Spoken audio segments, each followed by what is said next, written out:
دەستێوەردانی ناڕەوای حکوومەتی ئەمریکا لە کوبا. پەیوەندیە گرژ و مێژوویەکانی نێوان ویلایەتە یەکگرتووەکانی ئەمریکا و کوبا سەر لە نوێپێی ناوەتە قۆناغێکی قەیراناویەوە. حکوومەتی ئەمریکا بەگرتنەبەری کەمپەینی گوشاری بێ ئەوپەڕ تونترین سزا و گەمارۆی نەوتی بەسەر ئەم دورگە بچووکەی دەریای کارایبدا سەپاندووە. ئەم گوشارانە بوونەتە هۆی کەمبوونی ێزگار زۆری سوتەمەنی و خۆراک و پچڕانی درێژخایانی کارەبا لە کوبا و ئەم وڵاتەیان خستۆتە لێواری داڕمانی ئابوووریەوە. بەڵام بۆ تێگەیشتن لە بنەڕەتی ئەم قەیرانە پێویستە چاوێک بە مێژووی درێژخایانی دەستێوەردانی ئەمریکا لە کاروباری ئەم دورگەیەدا بخشێندرێت، مێژوویەکی کە پتر لە سەدەیەک پێشینەی هەیە. دەستێوەردانی ئەمریکا لە کوبا لە کۆتاییەکانی سەدەی 19ەوە دەستی پێکرد. دوای شەڕی ئیسپانیا و ئەمریکا لە ساڵی 1898دا حکوومەتی ئەمریکا بەکردەوە کۆنتڕۆڵی سیاسەتی ناوخەودەرەوەی کوبای گرتەبەر و مافی دەستێوەردانی سەربازی لە وڵاتە بەخۆیدا. بە درێژایی دەیەکانی ڕابردوو کۆمپانیا ئەمریکیەکان بەشێکی زۆری زەویە کشتتوکاڵیەکان، کانەکان و پیشەسازیەکانی کوبایان کۆنتڕۆڵ کرد، لە کاتێکدا زۆربەی خەڵکی کوبا لە هەژاریدا دەژیان. دوای شۆڕشی 1959 و هاتنە سەرکاری فیدل کاسترۆ، ئەمریکا هەموو ئامرازە بەردەستەکانی بۆ ڕووخاندنی حکوومەتی شۆڕەجەر بەکارهێنا. شەرمەزارانەترین نمونەی ئەم هەوڵانە بریتی بوو لە ئۆپراسیۆنی کەنداوی بەرازەکان لە ساڵی 1961دا، هێرشێکی کە بە شکستی ئەمریکا کۆتایی هات. هەروەها ڕێکخراوی سیخوڕی CIA دەیان پلانی بە مەبەستی ترۆرکردنی فیدل کاسترۆ داڕشت کە هەموویان شکستیان هێنا. گەمارۆی ئابووری کە لە ساڵی 1962 دەستی پێکردووە پتر لە 6 دەیە بەردەوامە و بۆتە یەکێک لە درێژخایەنترین سزا ئابووریەکان لە مێژوودا. ئەم سزایانە تەنیا یەک ئامانجیان هەبووە، ئەویش بریتی بووە لە خنکاندنی ئابووری کوبا و سەپاندنی گۆڕینی ڕژیم لە ڕێگەی گوشارخستنە سەر خەڵکەوە. ڕێکخراوی نەتەوەیەکگرتووەکان ساڵانێکە بە زۆرینەی ڕەها ئەم سزایانە سەرکۆنە دەکات، بەڵام ئەمریکا هێشتاش بەردەوامە لەم گەمارۆ ستەمکارانەیە. ئەمڕۆژ هەمان لۆژیک دووبارە دەبێتەوە.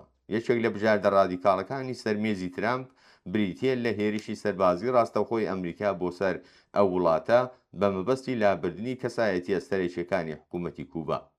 دوای ئەوەی وەزارەتی دادی ئەمریکا ڕاول کاسترۆی بەخستنە خوارەوەی دوو فڕۆکەی مەدەنی لە ساڵی 1906 تۆمەتبار کرد، ئەگەری ئۆپەراسیۆنی سەربازی بۆ دەستگیرکردنی ناوبرا و پەرەی سەندووە. کارێکی لەم شێوەیە بێپێشینە نییە. لە مانگی ژانوێ ڕابردوودا هێزە تایبەتەکانی ئەمریکا لە ئۆپەراسیۆنێکی هاوشێوەدا لە ڤێنزوێلا نیکۆلاس مادورۆیان دەستگیر کرد.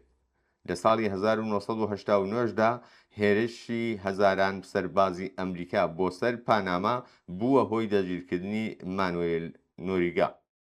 ئەم نەریتە دووپات بووەوە نیشانی دەدات کە ئەمریکا هێشتا خۆی بە خاوەن مافی تاگلایەنە دەزانێت بۆ دەستێوەردانی سەربازی لە وڵاتە سەربەخۆکانی ئەمریکای لاتیندا، ڕوانگەیەکی کە سەرچاوەکەی دەگەڕێتەوە بۆ دۆکترینی مۆنۆرۆ کە ئەمریکای لاتین بە حەوشەی پشتەوەی خۆی دەزانێت. حکوومەتی ئەمریکا هاوکات لەگەڵ پەرسەندنی وشارەکان دەرگاکانی دیپلۆماسیشی بەکراوەیی هێشتوتەوە. دۆناڵد ترامپ ڕایگەیاندووە کە لەگەڵ کەسانێک لە ناوخۆی کۆبادا لە پەیوەندیدایە و مارکۆ ڕۆبیۆ وەزیری دەرەوەش جەختی لەسەر خواستی حکوومەتێکی کردوتەوە بۆ گەیشتن بەڕێککەوتنێک کە لە ئاکامی گفتوگۆدا بەدی بێت. ئەمریکا بە دوای گۆڕانکاریەکانی وەککردنەوەی ئابووری کوبا، ڕاکێشانی و بەرهێنانی بیانی و کۆتایی هێنان بە هەژمونی رووسیا و چین لەو دورگەیەیە. ترامپ وێڕای ئاماژە بە دۆخی ئابووری کوبا وتوویەتی پێویست بە تونکردنەوەی گرجەکان ناکات، ئەوێ خۆی لە خۆیدا لە حاڵی دارماندایە، بەڵام ئەم دارمانە دەرەنجامی ڕاستەوخۆی ئەو سزایانەیە کە خودی ئەمریکا سەپاندوونی، ڕاستیەکی کە ترامپ نایەوێت باسی بکات. لە هەمان کاتدا کوبا لە هەندێک بواردا دەستکەوتگەلێکی ئەوتۆی بەدەستێناوەکە زۆرێک لە وڵاتە دەوڵەمەندەکانیش نەیانتوانیوە پێی بکەن. سیستمی تەندروستی خۆڕایی و گشتگیری کوبا وەک یەکێک لە باشترین سیستەمەکانی چارەسەری پزیشکی لە جیهانی گەشتە سەندوودا دەناسرێت. ڕێژەی خوێندەواری 100% خوێندنی خۆڕایی لە هەموو قۆناغەکاندا لە سەرەتاییەوە تا زانکۆ و بەرنامە بەربڵاوەکانی واکسیناسیۆن کە ڕێژەی مردنی منداڵانی گەیاندوتە نزیمترین ئاست لە ناوچەکەدا لە زومرەی ئەو دەستکەوتانان. هەروەها کوبا پزیشک و پەرستارەکانی خۆی ڕەوانەی دەیان وڵاتی هەژار لە ئەفریقا، ئەمریکای لاتین و ئاسیا کردووە، جۆرێک لە دیپلۆماسی مرۆڤدۆستانەکە لەگەڵ بەها مرۆییەکاندا زۆر گونجاوە و کاریگەرترە لە ناردنی هێزی سەربازی. ئەم دەستکەوتانە نیشانی دەدەن کە خەڵکی کوبا شایستەی ڕێز و هاوکارین، نەک گەمارە و سزا. ئەم دەستکەوتانە بەو مانایە نین کە کوبا کۆمەڵگایەکی بێکەم و کوڕیە. ناکارامەیی بیرۆکراتی، لاوازبوون لە بواری هاندان بۆ داهێنان، گەندەڵی کارگێڕی و وابەستەی زۆر بە حکوومەت وەک خاوەنکاریشی سەرەکی کێشەگەلیشی حاشا هەڵنەگرن. پچڕانی ڕۆژانەی کارەبا، ڕیزە دوور و درێژەکان و کەمی مادە خۆراکیەکان بەشێکی بە ئازارن لە واقعی ئەمڕۆی کوبا. بەڵام خاڵی سەرەکی ئەوەیە کە چارەسەرکردنی ئەم کێشانە دەبێت لە ناخی خودی کۆمەلگای کوبا و ئیرادەی خەڵکەکەیەوە سەرچاوە بگرێت، نەک لە ڕێگەی گەمارۆ، هەڕەشەی سەربازی یان سەپاندنی جۆرێک لە نیۆلیبرالی لە دەرەوە. کوبا دورگەیەکی بچووکە لەگەڵ جەماوەریشی خۆڕاگر کە پتر لە 6 دەیەیە لەژێر گوشاری گەمارۆدا دەژین.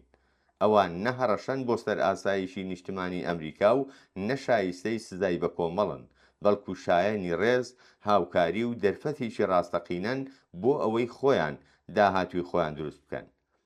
بەرگریکردن لە کوبا لە بەرامبەر سیاسەتی شەرنجەزانەی ئەمریکادا بە مانای چاوپۆشیکردن لە کێشە ناوخۆییەکانی ئەو وڵاتە نییە، بەڵکو بەو مانایەکە نابێت هیچ جەماوەرێک لەبەر هەڵبژاردننی ڕێگایەکی جیاواز سزا بدرێت.